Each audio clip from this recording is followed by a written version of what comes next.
What's up, YouTube? What's up, guys? What's up, guys? How's it going out there in YouTube world? Chili from O-Town here. Going to get ready to do a little bit of a practice session today. Going to start out with a $1,000 bankroll. I didn't even reset my bankroll. Usually I'll reset my bankroll before I get started. This time I haven't done it. Take just a moment. There we go. So we got 5, 6, got 1,000. All right, we're going to put that money right there. We're going to start out with a $10 on the, $25 on the ATS. 10, 5, and 10. We're going to do $10 on the pass line just to get our point established.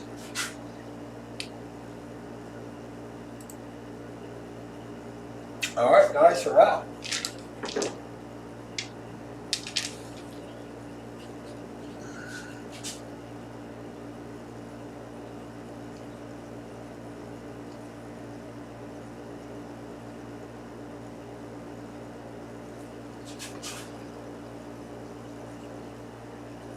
One, two, three. 1, 2, 3. All right, we got 5, 5, hard way 10. Let me get those back into the play area. 5, 5, hard 10. What's up, Robert? How you doing, brother? From the report you give earlier, you got to be pretty ecstatic right now. So that's awesome, my friend. I do have my hot bets. I do have my ATS. I can use my ATS now, but I had something going with the cord the other day. I got my new cord in, so I got my landing zone camera up out of my way now for my ATS, so I can use my yeah, just relaxing. I don't blame you, my friend. You had an awesome run over the past couple of days. It's awesome.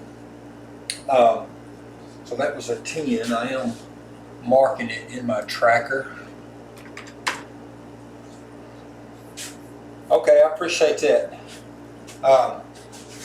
I've got a lot of extra in the top of my screen, but that is more or less for my release and my follow through. That's why I left a lot of this extra at the top of the screen. I could minimize that main picture down and then enlarge it, but I'm leaving it zoomed out so that you can get the full effect of my pendulum swing and my release. Well, the majority of it, the release, because if you remember when we had that session a few weeks back with George on that Saturday morning, he talked about the follow through and don't bring your arm down, don't just throw the dice and let your arm go. He talks about the follow through. So yeah, that's what that's about. So let's try a 440. Let's try a 440 strategy. Now, the thing about the 440 that I'm going to do different is I'm going to buy the 5 and the 9 instead of place bets. So it's still 440. But it'll be buy bets instead of place.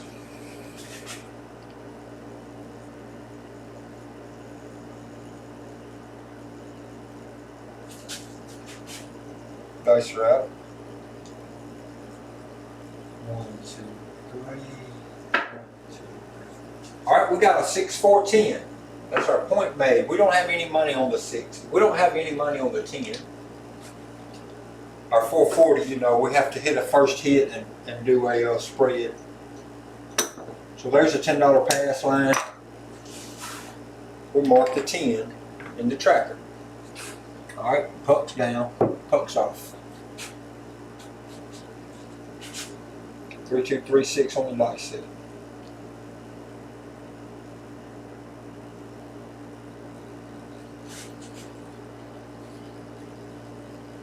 One, two, three. All right, we got a 268. That's our on axis primary hit. 3, 2, 3, 6. 268 result is a primary on axis hit.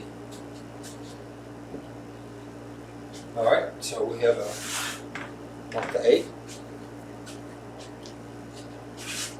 3, 2, 3, 6 on the dice set.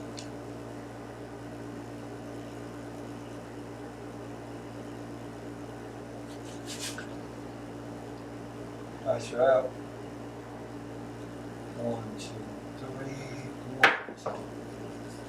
Oh, we got a double pitch. We got a double pitch. It just rolled at the end. It just teetered up there and then it flipped over to the 4. Double pitch, 347, double pitch. There's 440 down. 440 down.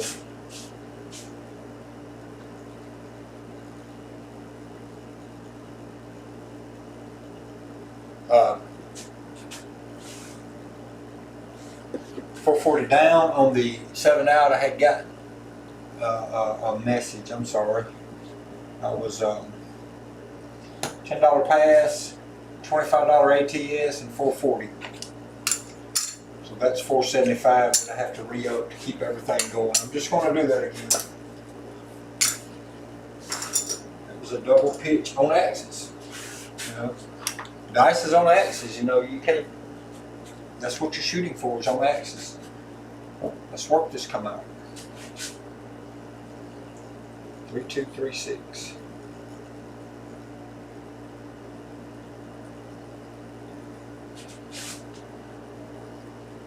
Dice are out. 1, 2, 3, 1, 2. All right, that was a primary hit. 4, 4 on axis primary hit. So that's what we want to see there. 440. 0.8. So I forgot to take that 10 off earlier. Now I'm marking with the 8. 8's marked. 440. Page 140.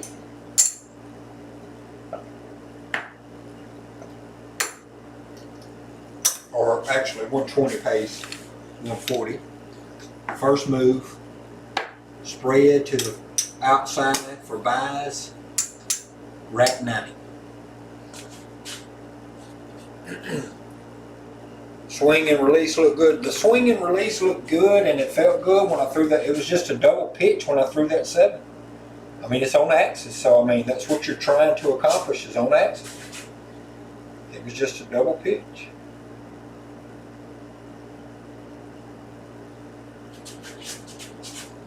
Dice are out. 1, 2, 3, 1, 2. All right, we got a 549. 549. So that's an on axis. Hit again. It's a single pitch this time. 549. So that one pays us to 140. And we're able to regress 220. So on that particular shooter, we're actually got our 440 back. Actually, we're putting 450 in the rack.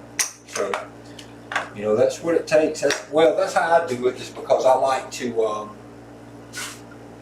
to take that first hit, buy the 4 and the 10, and leave it up for another hit to try to get the second hit, and that gets me out of the hand.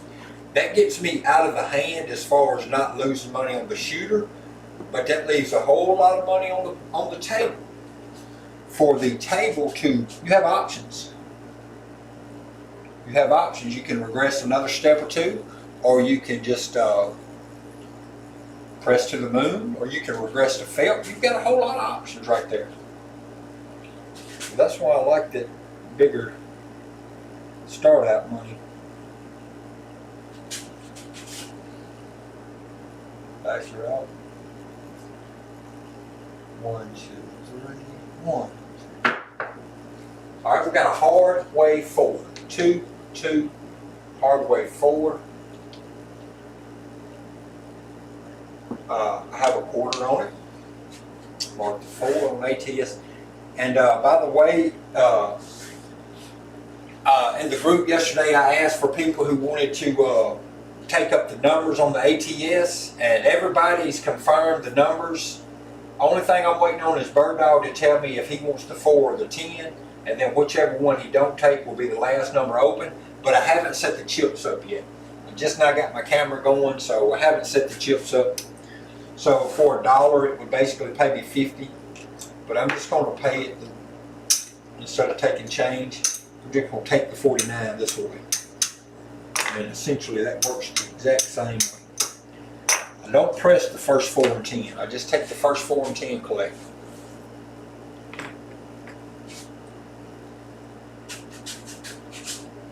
Three, 2, 3, 6.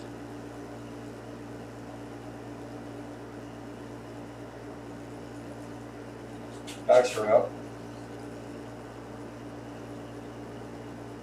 1, 2, 3, 1. All right, we got a 1, 4, 5. 1, 4, 5. So the left dice did implode to create a 1 as a result, but we've got a 5. That's another inside hit. We mark the 5 on the small. We pay the 570. 50 pays 70. Now, since we had that early 440 loss, we're going to go ahead and we're going to reduce the 5 and 9 down to 30 each. That way they're still buy bets. We're actually going to reduce the 6 and 8 to 30 also. That way we're taking a little bit more money off the board just because we had an early 7 out that would cost us 440. We're trying to, at this point, essentially, we're trying to stay alive. So, here we go. 3, 2, 3, 6.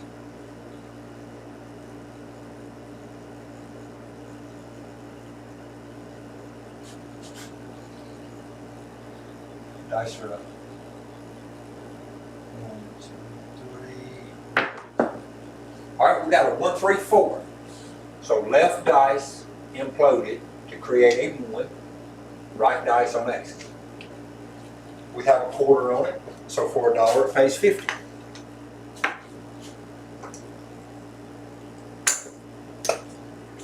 And we mark the 4. Ace, ace, ace, what's going on, my friend? We'll go ahead and pump these sister number 4 and 10s up by quarters each, so now we have 50. 3, 2, 3, 6.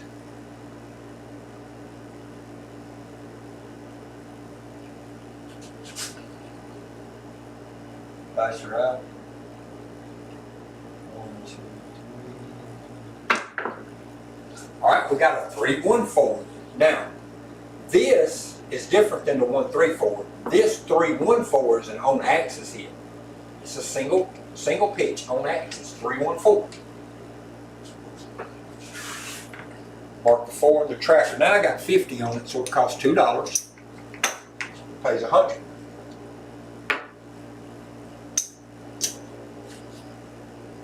We're just going to go ahead and press the 4 and 10 by another quarter each. Pressing sister numbers on whatever hits. Well, not necessarily. On the 5 and 9, on the inside numbers, we just always press the 5 and 9 first. Yeah, I noticed you've been out for a minute, Ace. I figured you've been busy. I get myself in them positions a lot of times. Glad you're back, though. Maybe. I mean, if you're back, I'm saying I'm glad you're back. If you've got out of all that busy, if you've got everything took care of and you're back now, but glad you're back.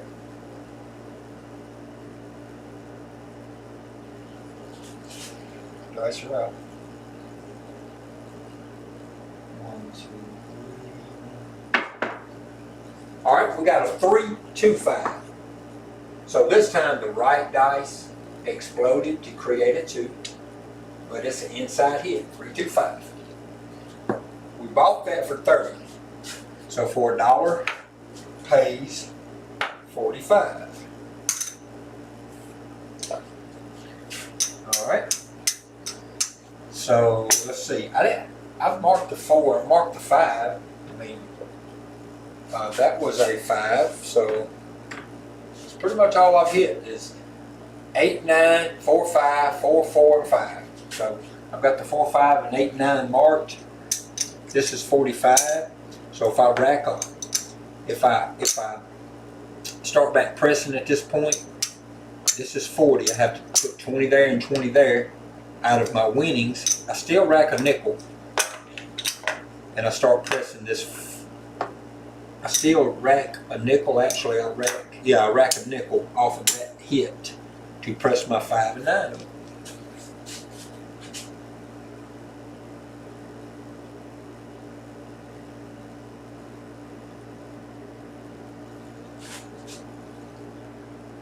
That's right. 1, 2, 3. All right, we have a 4, 6, 10. 4, 6, 10 is an on axis secondary single pitch hit. 4, 6. I've got 75 on it, so it cost me $3. So I get 2 and change, and 75 pays 150. Mark the 10 on the top. The 150, I'm just going to put quarters on the 4 and quarters on the 10, which is essentially, it's made them into hundreds. They're built up to hundreds each. They're by bits. Mark the 10 in the tracker.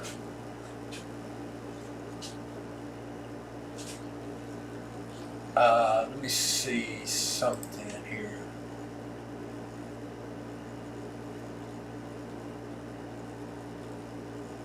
Okay.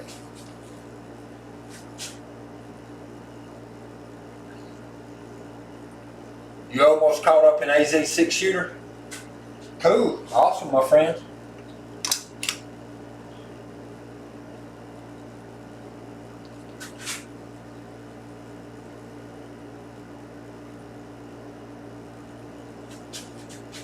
Dice are out. 1, 2, 3. There it is. There's ugly. 5, 2, 7. Left dice stayed on axis. Right dice exploded to create ugly. So that's a 7 out.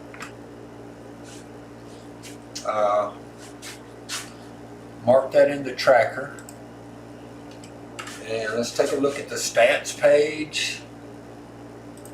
That second 7, that was our second 7 out.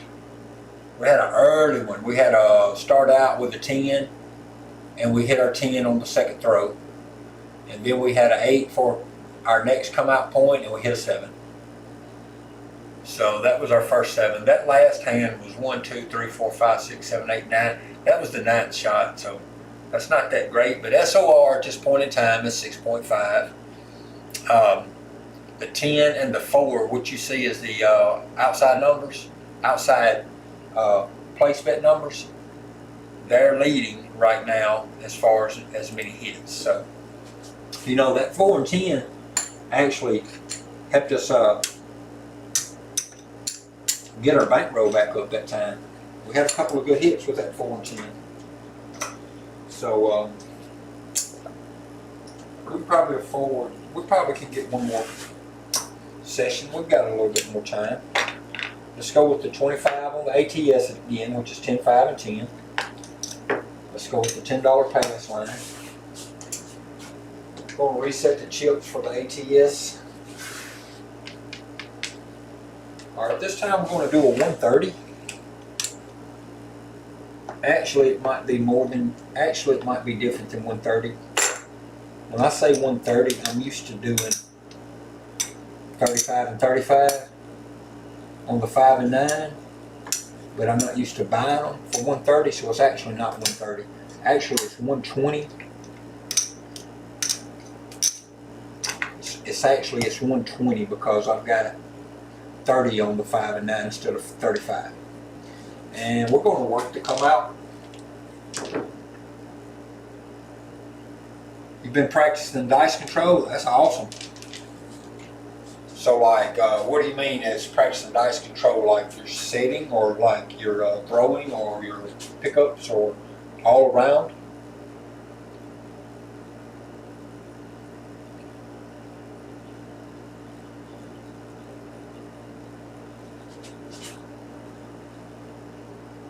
That's a 1, 2, 3, 1, 2, 3.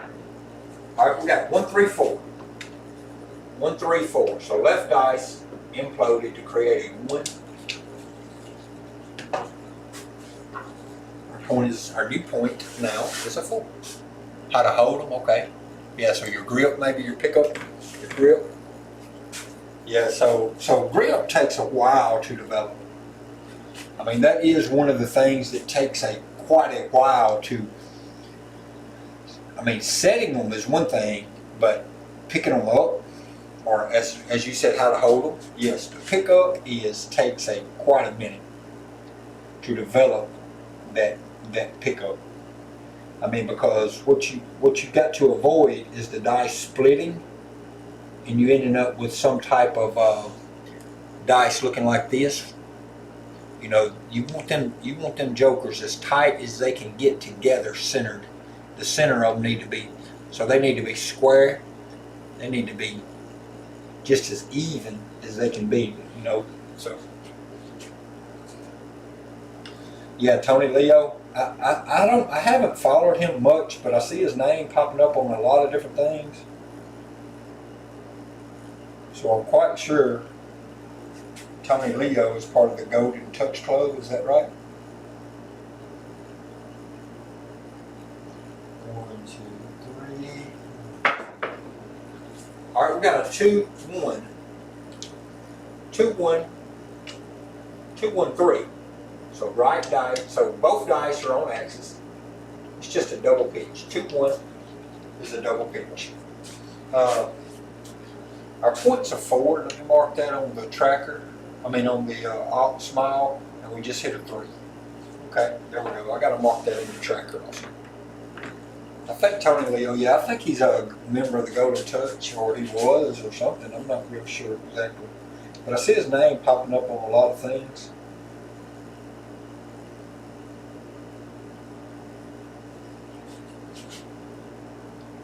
Dice right. 1, 2, 3. All right, we got boxcar 6, 6. We got 6, 6. So we got a couple of the hardest numbers on the board as far as the ATS is concerned. We got a couple of them out of our way already. We got the 3 and we got the 12. Actually, the 2 and the 12 are the 2 hardest for this dice set. That's going to be like our first boxcars. Yeah, I know. AC. I know he's got a whole house dedicated to teaching.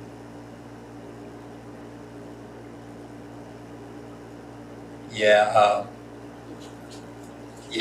I'm quite sure he's like a master, way up there. So if you're getting information from him, I would say you're learning from some of the best, most definitely.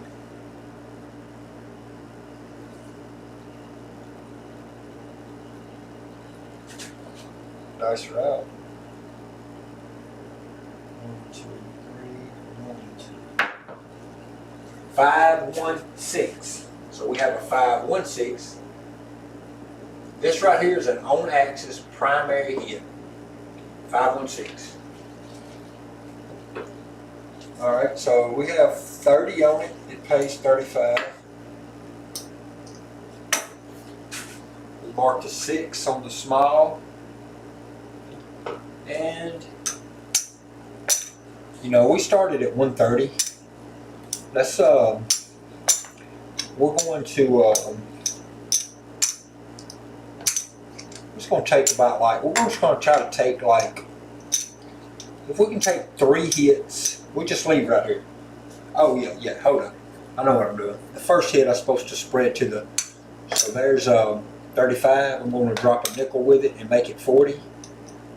And I'm going to spread to the outsides.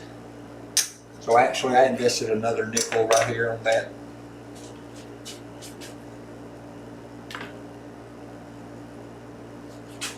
So let's look at this now. We've hit the 3, 4, and 6 for small. We've hit only the 12 for the tall. So we're looking for a 4, points of 4.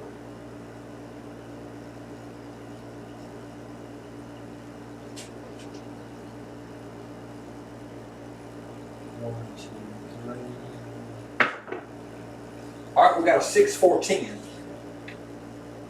6, 4, 10. So the left dice exploded to create a 10. I mean a 6. But we had just bought that 10 for 20 bucks. So for $1, pays 40. Now, we are not pressing anything at this moment. We're just going to leave our wins right here. This is the $1 back from buying the 4 and 10. So now we've got 120 invested in this board. Here's 35 back. So here, if we can just get like 2 or 3 more hits. If we can get like 2 or 3 more hits, we don't have to regress that down to 76 inside, which we do a lot of times. We just move forward with this throw as trying to get a couple of even hits on what's out there.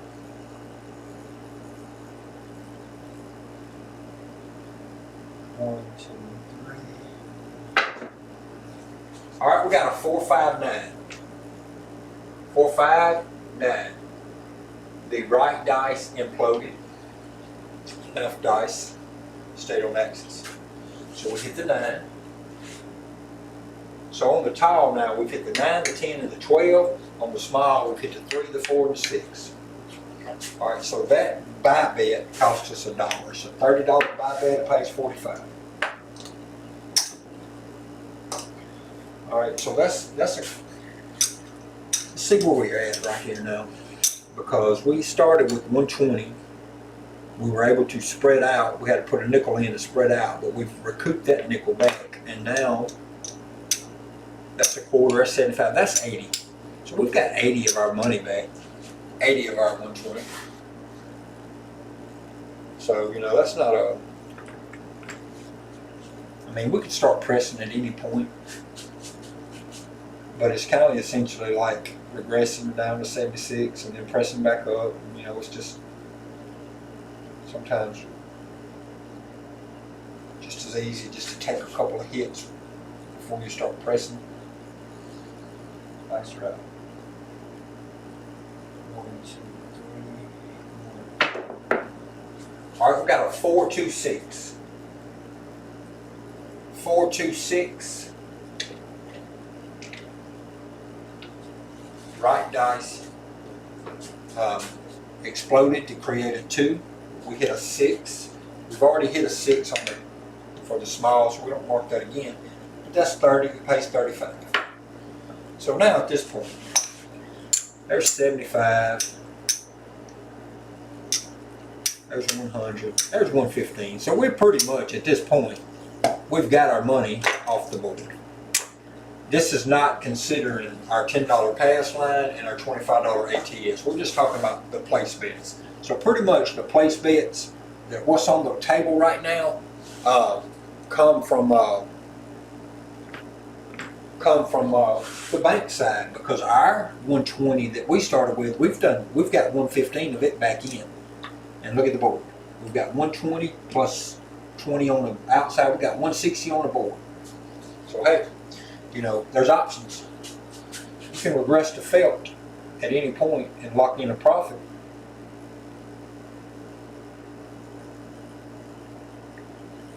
Or you can just leave it. Nice route. 1, 2, 3. 2, 3, 5. 2, 3, 5. That's our on axis single pitch. So are you, what I was gonna say before I threw it, so that's a buy bet again, so for a nickel, I got 30 of them, I have to have some change. So for a dollar, it pays 45. What I was gonna say before I threw that dice was you can either regress to felt, you can start pressing, you can take a couple more hits. All right, so we have to, all right, so the 5 hit. Now, all we need for a small is a 2. So, you know, at this point in time, what's kind of interesting to do sometime for me is when I'm needing one number for a tall or to complete one of the tall or smalls, I'll just regress this down to felt and shoot for that number. You know, I mean, that's an option too. But I'm not going to do that at the moment. I just take one more hit. I'll just leave it like it is, 30-30, and just shoot again.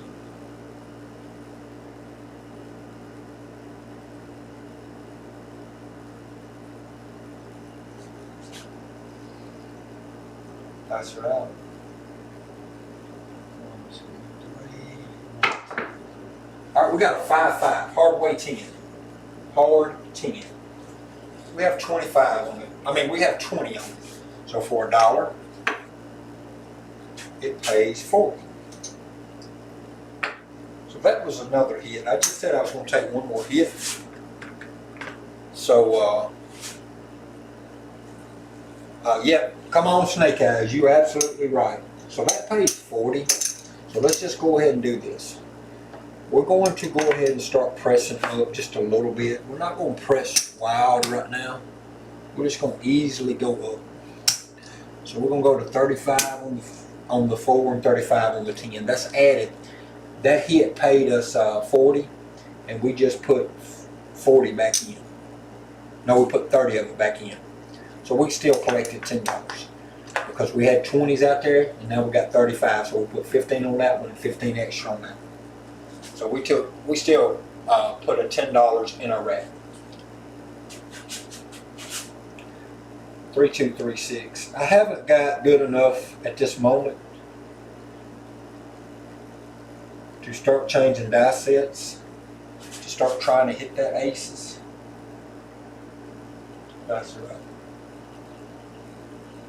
1, 2, 3, 1, 2.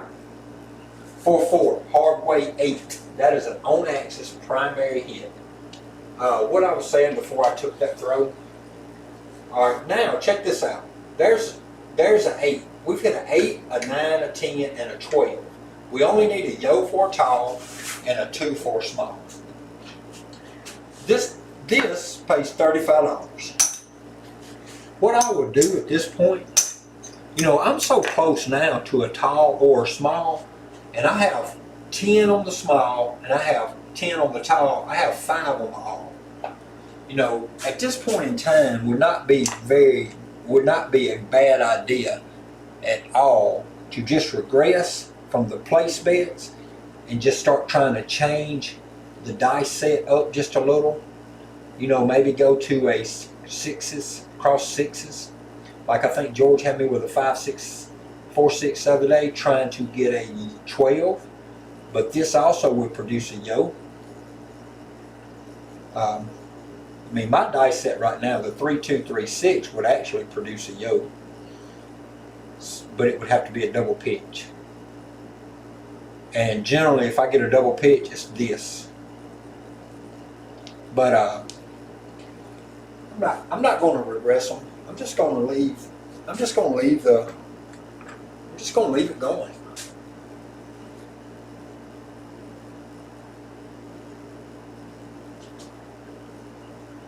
Yo, yo, yo, yo, huh? Call it in.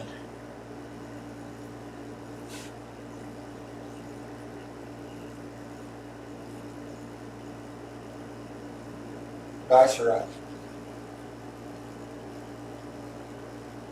1, 2, 3, 1, 2.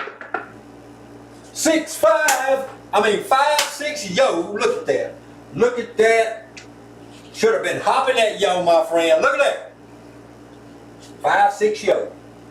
And that is the on axis that we just talked about. 5-6 yo. That is on axis yo. Boom. We hit the yo. My table says 35 for one. I got $10 yo. Pays $3.50. Now, it also gives me back this $10 this up, because some tables let you start recycling, but they don't let you start until you've completed the all. Until you've completed the all. Once you've completed the all, they'll let you rebuy in for the all top. But some tables, once it's hit, it's just over with. But the tables that I've seen that I like to, ones I've used, the ones I've been to, they let it start back over, but you have to complete the other half, or you have to hit the section. So that was the tall, and the only number I'm needing now for the small and for the all is snake eyes. You know, I love it when the rack starts getting too full to hold the chips. So at this point, since that was a $3.50, I could afford to stand. I could afford to go ahead and put a 110 across the inside and go ahead and press some stuff. You know, because that was $3.50. So you know, let's go ahead and do that. Let's go ahead and put. We're actually gonna have to put 120 up, because we're gonna have to go. Well, let's see this. If we put one, let's see, we only have to put 100 up, because this is what happened. That $10 will move there, and that $10 will move there. So now we've got 50 on the 5 and 9. Yeah, that works. So we have to put 100 up.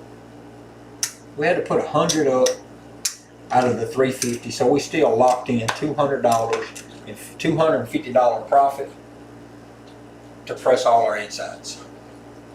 All right, calling it in. Calling it in, Ace. We're looking for snake eyes. We are looking for snake eyes. 3236. Now the snake eyes is not going to come as easy as the yo would, because that would be an off axis. Off axis, this dice is on axis, but this left dice has to implode. And I get some explosions off the left, but that's what I'm not trying to. So I'm not fixing to start changing my set. I'm not fixing to start changing my mechanics up to try to get an implosion. I'm trying to keep them on the axis. So really, actually, truthfully, what I'm going to do and what I really would do at this point in any casino would just take my bets down. I only need snake eyes. So I would take my bets down, and I will go at this point in time to a different set, because it'll be really worth it. Because if I can hit a snake eyes, I will win $350 plus 175 times 5, which is what? Another $800 more or something in that neighborhood? $900 more? So this right here would actually be worth this risk. Just go ahead and wipe that board clean, change the setup to 2-1-3-1 or 3-1-3-1, which is a hard way. Really don't want to try that. I want to try this 2-1-3-1.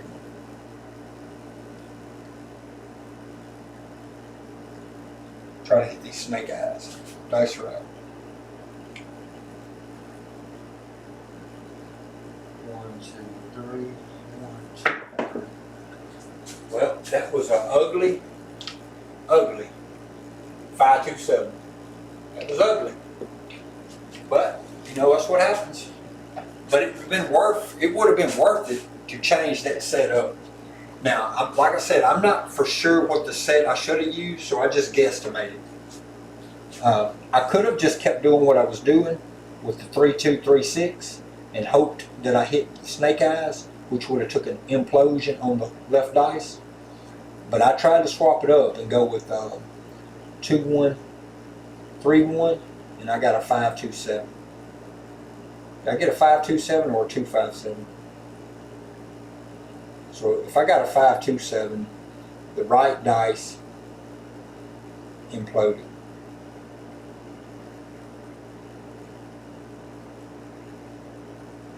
If I got a 257, if I got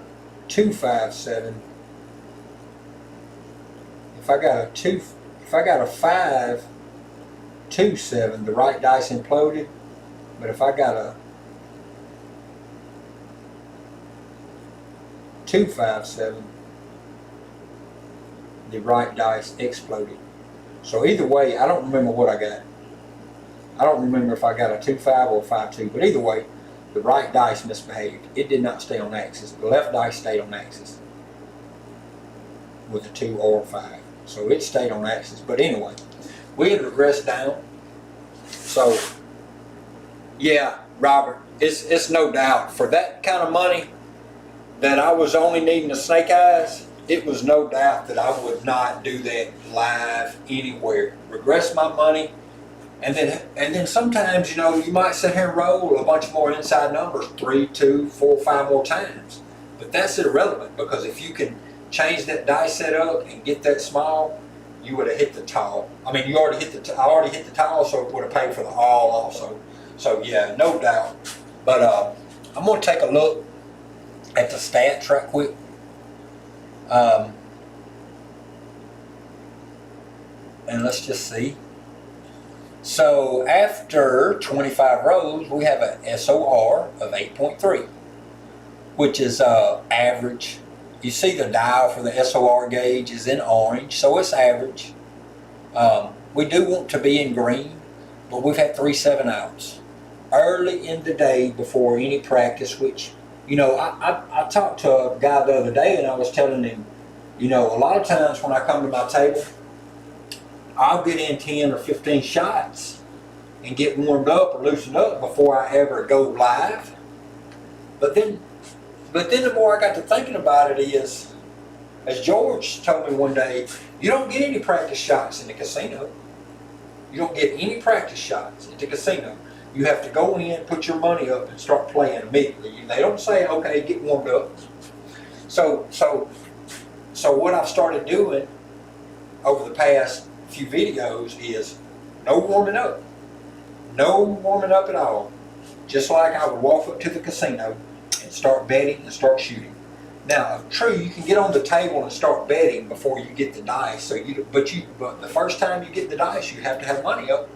So that's what I've started doing around here, or on my practice. So I did that again today. I had an early 7-out. But let's call out the stats, and then I'm going to end this video. We're going into the 45-minute range.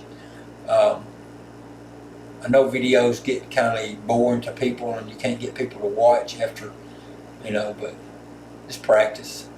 All right, let me go over the stats. 25 rows, SRR and SOR is 8.3.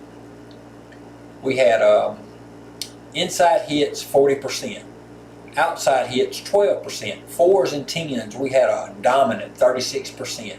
If you look at the bar graph and look at the numbers rolled, we hit the 4 4 times and we hit the 10 5 times. Those were the 2 dominant numbers today. That's why I like to take my first hit and spread to the outside. It's because I hit those numbers often. Usually I hit a lot more than 3 5s out of 25 rows, and most all the time I hit more than 2 9s. But hey, that's what the stats are today. 3 5s and 2 9s. I had one 3, 1 yo, and 1 12, and all of them had to come on that last session because I hit the tall, and I was only needing the small 2 for the small. 7, I had 3 7-outs, no come out 7s, and again, like I said, the SOR, the dial is inside the orange. It's approaching the green, but it's still in the orange.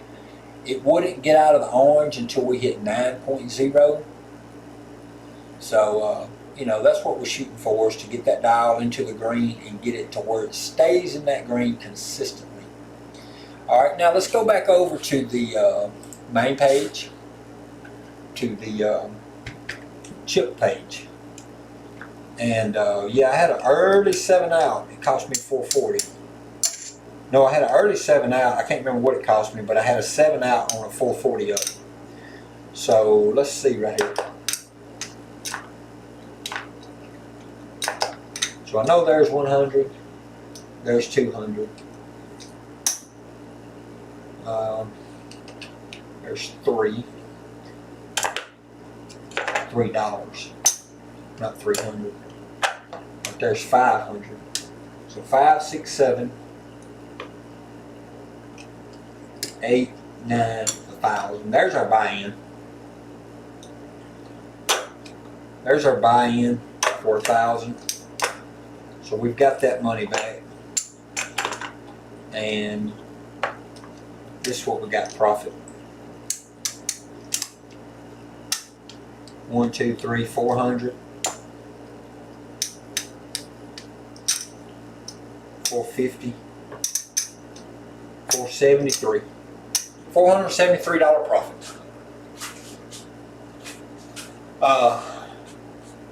$473 profit was only needing a 2 to absolutely walk away after 25 rows.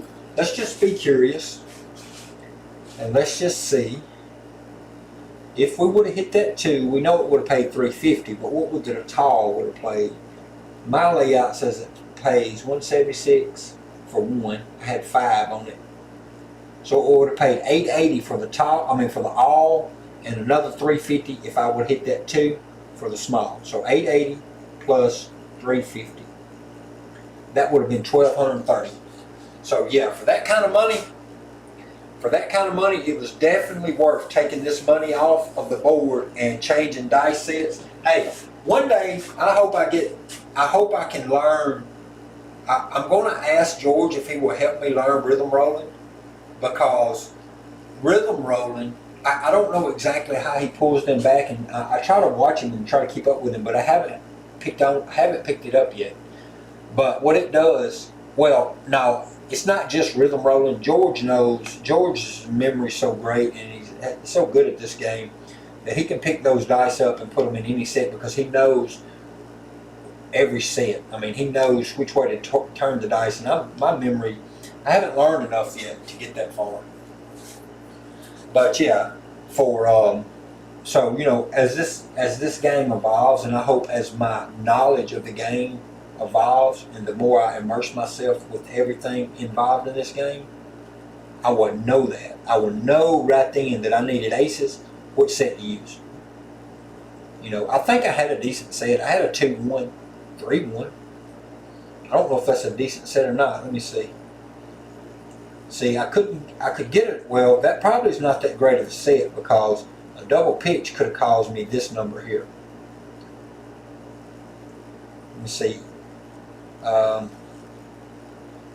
Yeah, so a double pitch, 2-1, 3-1 could have caused me a double pitch, could have caused me a double pitch, could have caused me 1-6 or 6-1. So yeah, so that might not have been the best choice. Maybe I could have just used a hardware like 3-1, 3-1. But on that also, you get a double pitch, you're gonna get a 7. So I don't know, but rhythm rolling, maybe he can. I'm hoping one day I'll get good enough to where I can change my dice set at the table. Right now, I was not knowing if I was choosing the right set, but the set didn't hurt me that time. The right finger misbehaved. The right dice misbehaved. So I ended up with a implosion or an explosion. I can't remember if it was 2-5 or 5-2. 5-6-6-3. 5-6-6-3. What are you saying? 5-6-6-3 would have helped me produce a snake eyes? Maybe, yeah, because, yeah, you're right. But let's see how 5-6-6-3 looks upon the. Okay, so if they stayed on axis, of course, if they stay on axis, the 6-1 could get me, but it would have got me anyway. All right, let's see. So the 6-1 or the 1-6. 5-3-6-3 or 5-3-3-6. Okay, 5-6-6-3. Hold on, I had it as 3-6. Single pitch would get me on that one, 4-7. You take a double pitch that away to get a 6-1. But I couldn't have got a 4-3. I could not have got a 4-3. So I could have still got a 6-1. But yeah, I couldn't have, on axes I could not have hit a 4-3. So yeah, I mean, I'll give that one a try next time. If I'm needing a snake eyes, I'll give that one a try. No doubt. Double pitch and single pitch. Yep. Double pitch for 6-1 and a single pitch. Yep. Because there's a single pitch to create a 1-6. But that one and then that one double pitch. Actually, hold up. So, but yeah, so that's the single pitch also. So single pitch on that. So double pitch wouldn't get you. So single pitch, yeah. But hey, it's been fun. I appreciate you hanging out with me. I'm glad you did well at Hard Rock. I'm glad for the report you give on the hard table. That way, if I am down south Mississippi at Biloxi, Hard Rock is definitely where I want to go, because I don't like a bouncy table for sure. I'm actually going to try to talk my wife in tomorrow evening sometime. We ride over to Tunica again. I went last weekend. I spent some time at the Southland Casino in West Memphis, and I did not like that table. So I talked her into let's leaving and going to Tunica. Well, I walked into Horseshoe. All tables minimum 25, which was not the major issue. SL1 and SR1 was closed on all tables. So you was going to have to back up. So I was going to have to back on up another 2 more feet, or 2.5 more feet that I'm not used to shooting from. I'm used to shooting from this distance, this 9, this 8.5, this 9 feet distance, which is SL1. I'm not used to shooting from 11 or 12 feet out, which would be SL2. And I'm definitely not used to shooting from the very back of the rail and throwing them straight ahead. So I didn't play at the Horseshoe. So I don't know what kind of tables, but Wager told me that those are some bouncy tables. Well, I was in the parking lot of Ghost Strike, so I just decided, hey, let me run on over there and see what them tables are like. Well, I could get on the SL1 there. It was packed, but I had to wait for a little while to get SL1. But that table was bouncy too. But the discovery I made this week, and from the craps group, I think I can get around a bouncy table by throwing a little higher and letting the dice fall down to the back, real far back, with a higher trajectory. Because my throw, a lot of times, is the more of a line drive type, low trajectory. But I feel like with the higher throw, with them falling more straight down as they get to the back, well, which I don't know, that seems to be, I don't know. But I might go back anyway.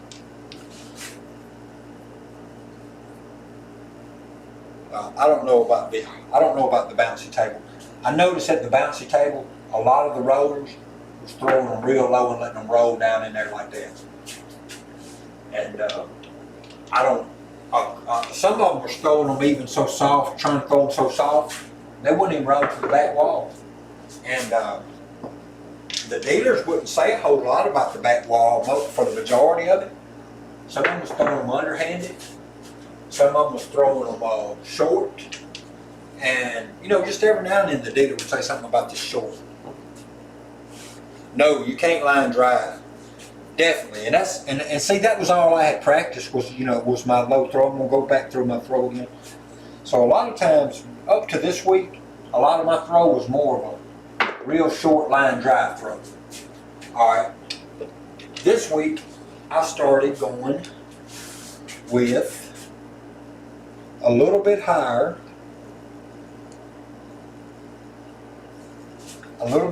trajectory, like that. More of a higher trajectory with a deeper landing zone. And that right there was almost like exactly what I want to mimic and emulate every time. But so when I was at the Gold Strike, there was a couple issues. I had to talk my wife into going, and I had to promise I wasn't going to be in there long. So we stayed in the Southland for an hour and a half, and then to leave Southland and get to Tunica, it took another 35 minutes. So, and we didn't arrive to Southland till 10 p.m. So it was already like 12 or 12:15 by the time I made it into Tunica. Maybe even 12:20, because I had to stop and fill up the gas. Well, she was tired and didn't want to go in, and I'd already promised I wasn't going to be in there long. Well, so that was them issues. You know, so she didn't come in. She was tired. She stayed in the truck. So there I was with her out in the truck, not supposed to be in there too long, and I'm waiting to get on the table, and then the table conditions I didn't like. I didn't like that bouncy table. Now, I maybe could have walked around in Tunica, in Gold Strike, because Jacob tells me there's hard tables there. So maybe I could have went to some other ones. There's a 516, which is an on-axis primary hit. But I didn't go to any other tables. My wife was outside. The table I was on was bouncy, and I just didn't like it. So it took me a while to get the dice, because the person that was in SL1, I was waiting for them to leave. When they finally left, it was when they 7'd out. So I got that spot, and then it was 4 people on each end, so I had to wait a while before the dice come all the way around back to where I was at. So I got the dice, put my ATS money up. I hit about 3 or 4 shots, and boom, 7 out. I was like, son of a gun. Bouncy, it was bouncy. I throw them down there, it didn't do none of that. It was straight bounce. So I was like, son of a gun. So I waited a while, and it took a long time. The dice started back going around, and by the time they got down here in this hook, I'd done been in there about an hour and a half by now. So I just decided to leave. I was actually lost $80 in Gold Strike, but I actually won 155 altogether in Southland. So I was up for the night, $75. So I was like, I'm good. My wife's in the truck, going to probably be mad. It's 2 o'clock in the morning. I got a 2.5 hour drive to get home. So I left. But I'm going to try to talk her into going again tomorrow. And if she goes, I might not get to go to several casinos. But if she don't go, I'm not going to put a lot of money in at one casino. I'm going to go and find a table. And if that table's not good, I'm going to go to another table. And if that table's not good, I'm going to go to another table. And then if I have to leave and go to another casino, I'm going to do that. But I want to find somewhere in Tunica, because that's my closest place. Yep, leave when you're up. Yeah, I left Southland up, but I just wanted to give Gold Strike and Horseshoe a little bit. I mainly wanted to see the table conditions, so I could give a trip report, and I could do a little bit more play. Because at Southland, I only shot twice, and I fared pretty well on those shots. Southland didn't have any kind of bonus bets, nothing. They didn't even have hot bets. No hots, no fires, no ATS or anything. The thing that I did hit in the Southland was the 4s and 10s, and I was buying them for quarters, and then I pressed them to 50s. And once I pressed them to 50s, and they started hitting for hundreds, or no, I take that back. I never pressed them for 50s because I couldn't get a read on the table. But I did hit them for a few times for 50, 50, 50, 50 for $1. So that's what kind of helped me at Southland to be up. So, but yeah, if I can get down there tomorrow, I might check a few out. Because I don't know. Tunica is not the place that I've played in a while. Last weekend was the first time I've been in Tunica, and I can't even remember if it's been 5 years or 12 years ago. But I haven't played dice in Tunica for a long time. Uh, Hard Rock has no side bits, so they don't have the ATS. Oh man, that sucks. I love the ATS game. That might even be a little bit, make me not want to go to Hard Rock. Now, the hard table makes me want to go, but the no side bet, the no ATS, makes me not want to stay long. My casinos, I ain't gonna say my casinos, but where I've been playing at over the past couple of years is due to the job I have. I get to travel to California, like at least every 2 months, if up until COVID hit. And once COVID hit, that stopped all travel for the majority of it. And I haven't been since January. But before COVID hit, I was getting to go to California regularly, to Victorville's where our plant is. So I'd fly into Vegas and get my rental car there. Okay, the Palace. When you say go to the Palace, is the Palace in Biloxi or is the Palace in Tunica? Because I haven't heard of that one. But that will probably be Biloxi.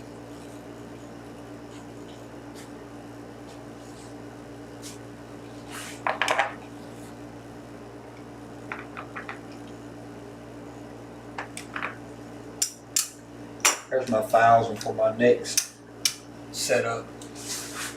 Yep, Biloxi, okay. Okay. What about the IP? I hear people talking about the IP. What's the IP about? Have you been to that one? But I definitely will go to the Palace.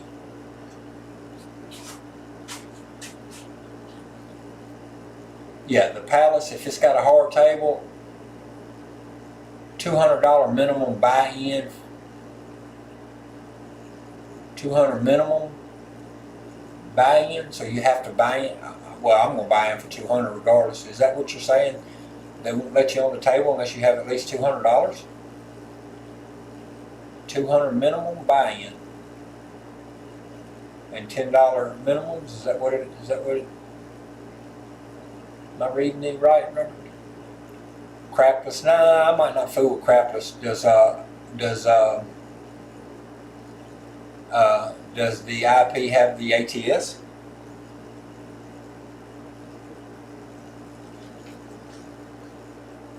I'm not real crazy about the Crapless. I mean, it'd be nothing different for me about Crapless. I'm just mainly, I want to shoot for the ATS. No ATS. Okay, well, tell me what you're saying about the $200 minimum. They have an ATS and a hard table, $200 minimum buy-in. Okay, $200 minimum buy-in, and it's a $10 table. I guess that's the way I'm reading that.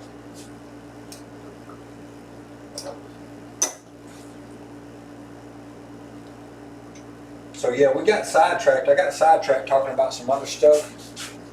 But if I could have hit that 2, instead of my profits being that 453 or whatever it was, I would have walked away with over 1,500, or at least 1,500. Oh, it would have been over 1,500. Okay, you have to buy in at the table for 200. Yeah, I thought that's what you were saying. And then you get $10 minimums on stuff. That's cool. I wouldn't have a problem with $200 buy-in.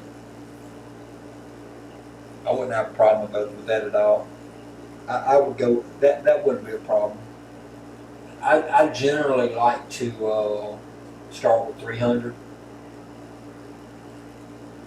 but I would even consider starting with 5. But there's definitely a place I'll go. You don't know anything about the Tunica, about where I can go to a Tunica table to find a hard table with a ATS on it? I mean, I can always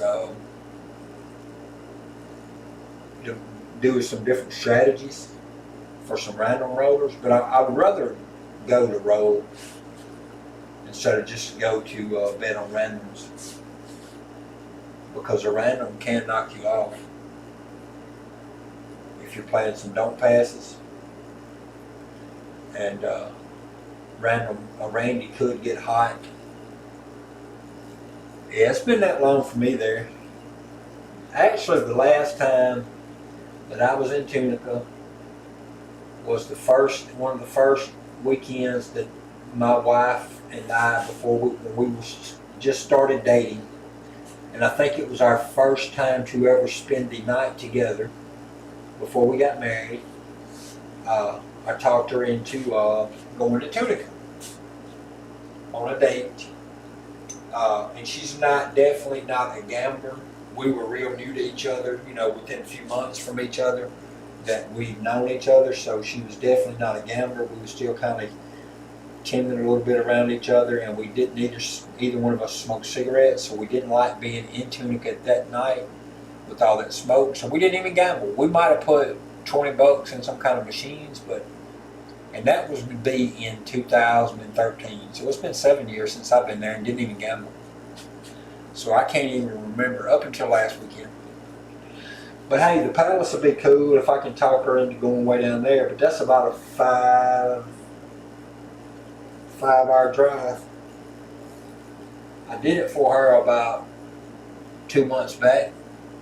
Skill, what's up, Skill? About 2 months back, I drove her to Biloxi. We had to go pick some stuff. I took my trailer. Smoke free, man. You got me hooked. You've already got me ready. Got my mouth watering for the Palace, Robert. Smoke free, hard table with the ATS. That's just what I need. That's just what I want to shoot on. I mean, that's what I'm asking for. I'm not looking for a fire bed. I'm not that big of a hot bed person. I don't hardly ever use them.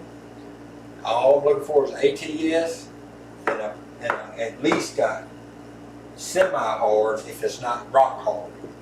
But I definitely don't want any bouncy. But if it's going to have to be a little bouncy, Skill, I was just finishing up. I'll do that later, but not today because I was about to cut the video off. I got to go to a job site.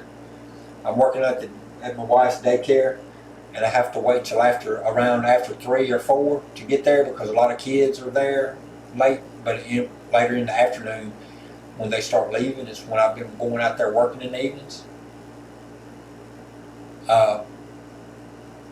And we'll do it another time though, for sure, no doubt. But just I can't today or right now because, like I said, I was about to cut this video off and head out to the job site. But for sure, Robert, whenever I can talk her into going. But what I was saying, yeah. So about 2 months back or 3 months back, I took her for a road trip down to pick some stuff up for her daycare. I had to take my 10-foot tube trailer, my enclosed tube trailer, to go pick some stuff up. We drove all the way to Biloxi and got her stuff, and I couldn't even talk her into going to the casino for 5 minutes. She would not have it. She was not going. She wouldn't even let me go by there and just walk in and look. She wouldn't even let me drive out there and look at the casinos. So I was like, you are no fun. But anyway, whenever we do get a shot to go, Skill, we just have to kind of see, because I know I'm going to be working in that daycare for a few hours today into the evening, probably after 9 or 10 tonight, and I don't know your schedule. Are you off the road? Is that you're off the road for how long? I mean, just tell me when you're off the road, because I keep a pretty busy schedule. I get up every morning and go to go to my main work. All right, Robert. I appreciate you hanging out, buddy. Skill, just let me. I'll shoot you a message or something on the Skype chat, and we'll just go from there and see when both of us have a good time. I mean, we could do it sometime, either maybe later tonight or tomorrow, maybe. Hopefully by Sunday. Are you going to be in for the LFC Sunday? Oh, you're taking a 10-hour break starting now, so you have 10 hours and then you're going back. When? Yeah, I just Skype call you whenever I get freed up. And if we don't get to do it in this 10-hour break, we can catch tomorrow's 10-hour break when you're on. You catch the next 10-hour break. What do? You drive for 12 and break for 10? Is that kind of how your schedule is? Or do you come home some, or?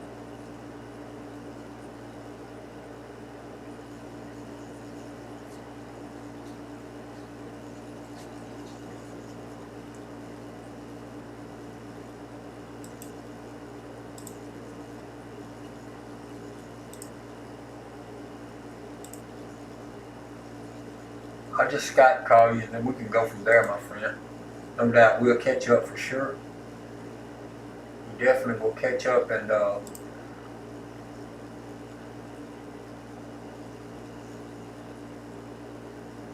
so after that break you'll be on your last load going home, and when you get home, will you be completely done for like a day or two? Be back on the road by Monday?